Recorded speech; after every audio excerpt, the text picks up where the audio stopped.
नमस्कार, आप देख रहे हैं ब्रेकिंग बिहार। अभी हमारे साथ हैं लोक जनशक्ति पार्टी रामविलास के बिहार के उपाध्यक्ष इंजीनियर रमेश सिंह।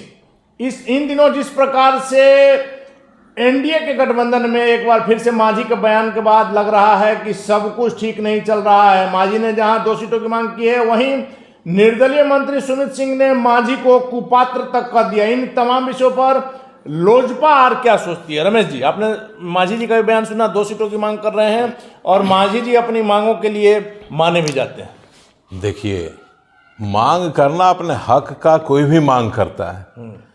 परिवार के लोग हैं, परिवार में आपस में, अब घर में ही देखिए कहीं बंटवारा होता है, 4 भाई होते हैं, कोई भाई कुछ मांगता है, कोई भाई कुछ मांगता है। मांगने का अधिकार सबको है, लेकिन 4 विधायक है, 2 मंत्री चाहिए। जो भी फैसला एनडीए नेतृत्व करेगा बिहार प्रदेश के हित में होगा। मांगते हैं, ठीक है। तो एनडीए नेतृत्व मान लीजिए कि मांझी जी भी उसी पार्टी में हैं, आप लोग भी हैं। नहीं, मांझी जी घटक दल हैं निश्चित रूप से, कतई कोई दो राय नहीं है। लेकिन एनडीए का नेतृत्व पूरे राष्ट्र में हमारे प्रधानमंत्री आदरणीय नरेंद्र मोदी जी करते हैं और भारतीय जनता पार्टी घटक दल में सबसे बड़ी पार्टी है। तो भारतीय जनता पार्टी निर्णय लेगी इसमें कतई कोई घबराने वाली बात नहीं है। सुमित सिंह ने कुपात्र करार दिया मांझी जी को। देखिए, वो उनका व्यक्तिगत सोच है। मैं व्यक्तिगत सोच राजनीति में व्यक्तिगत सोच पे किसी की टिप्पणी नहीं करूंगा। क्या लोग सोचते हैं, क्या बोलते हैं, या तो अनुभव की कमी है।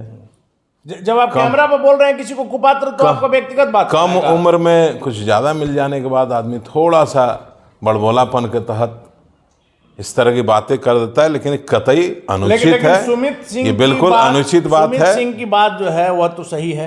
निर्दलीय थे, उनको टिकट नहीं मिला, फिर भी मुख्यमंत्री नीतीश कुमार के साथ रहे। ये तो तय है ना, मांझी कहाँ रहेंगे ये क्लियर नहीं है। लेकिन सुमित सिंह तो लगातार नीतीश कुमार के साथ हैं। मांझी जी भी आज के डेट में एनडीए के साथ हैं। सर, आप याद कीजिए 4 महीना पहले जब मांझी जी छोड़े थे, पहले कसम खाते थे कि मुख्यमंत्री नीतीश कुमार का साथ नहीं छोड़ेंगे। जैसे हटे आपने देखा। देखिए, मांझी जी छोड़ करके एनडीए में आए थे, भारतीय जनता पार्टी के साथ गठबंधन में आए थे, आज भी इंटैक्ट है, भारतीय जनता पार्टी के साथ हैं।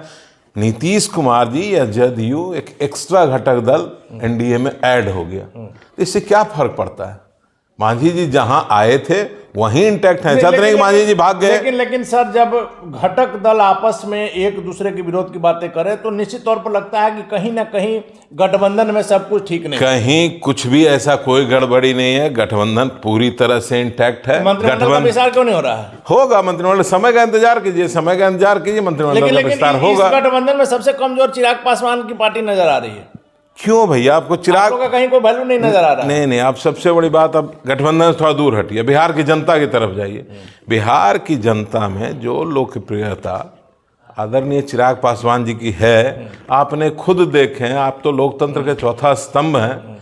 मीडिया ने खुद देखा है चिराग पासवान जी की क्या लोकप्रियता है। हमारा कहने का मतलब है सर कि पारस जी को जहां मंत्री बनने की बात हो रही है, पारस जी की पार्टी की, उनका एक आदमी जो है एक एमएलसी मंत्री बन सकता है, वैसे में आप लोग का कोई चर्चा नहीं। देखिए, ये आपको जानकारी होगी अनिल जी, हमें इस तरह की कोई जानकारी प्राप्त नहीं हुई आधिकारिक रूप से कि पारस जी का कोई मंत्री बन रहा है। आपको जानकारी होगी। मिले थे मुख्यमंत्री से, ये आपको पता है? ठीक है, तो मुख्यमंत्री से मिले, घटक दल के अभी पार्ट बने हैं। शुभकामना भी नहीं दी है? निश्चित रूप से शुभकामना दी। हमारे आदरणीय राष्ट्रीय अध्यक्ष जी ने पहला दिन ही शुभकामना दिए थे, जिस दिन शपथ ग्रहण के बाद, निकलने के बाद एनडीए सरकार को सबसे पहले हमारे राष्ट्रीय अध्यक्ष आदरणीय चिराग पासवान ने शुभकामना दिया। कैसे कहते नहीं दिया? सीटों को लेकर के कैसे चल रहा है लोकसभा की? अब हम बात कर रहे हैं सीटों को लेकर के। हमारी पार्टी की ओर से हमारे राष्ट्रीय अध्यक्ष आदरणीय चिराग पासवान जी अधिकृत हैं, उनकी बातें हो रही हैं।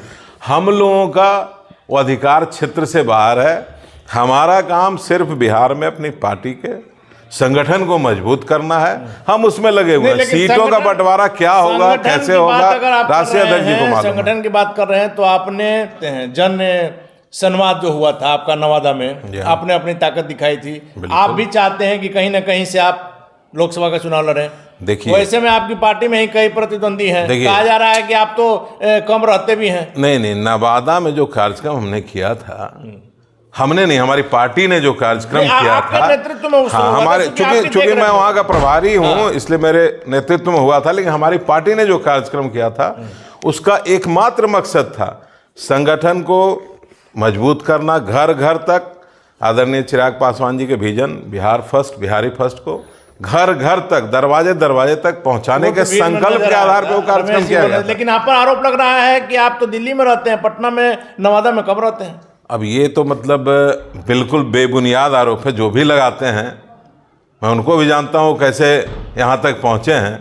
मैं आज पिछले 10 साल से पार्टी में हूँ।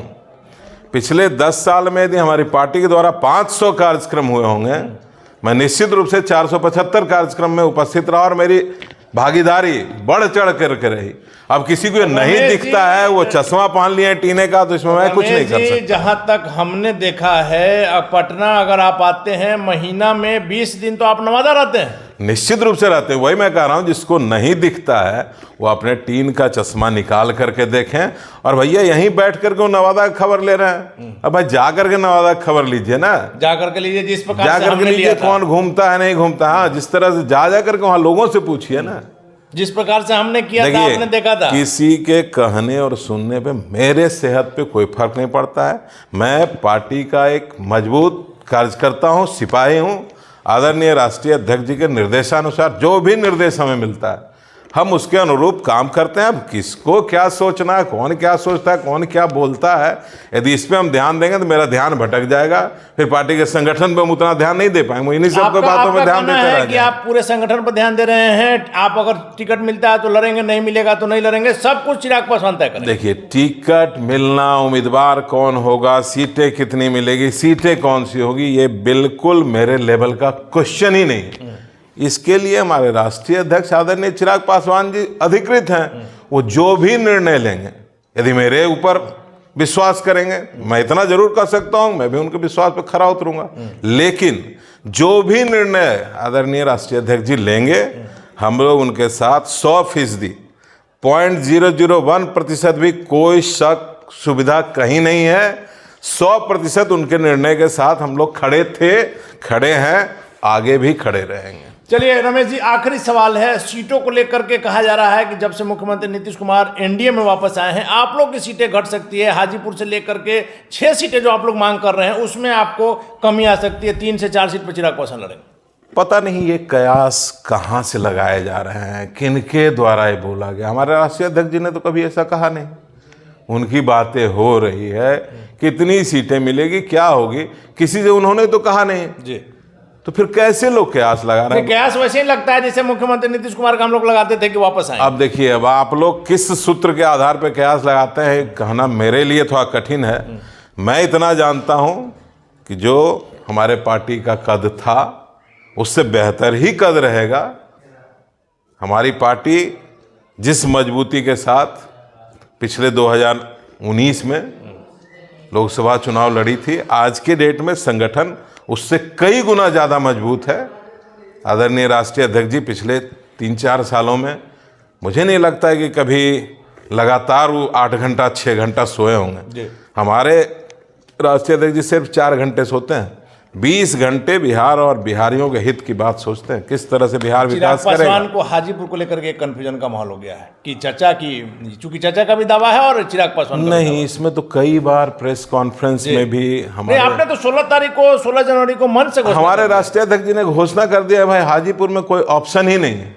वहीं से और हाजीपुर की जनता से, अनिल जी आप अपने कैमरे को हाजीपुर की जनता में घुमाइए। हम 16 तारीख को वहीं हाजीपुर की जनता 100 में से 99 लोग का यदि आप इंटरव्यू लेंगे, 99 लोग बोलेंगे कि हाजीपुर को चिराग पासवान चाहिए।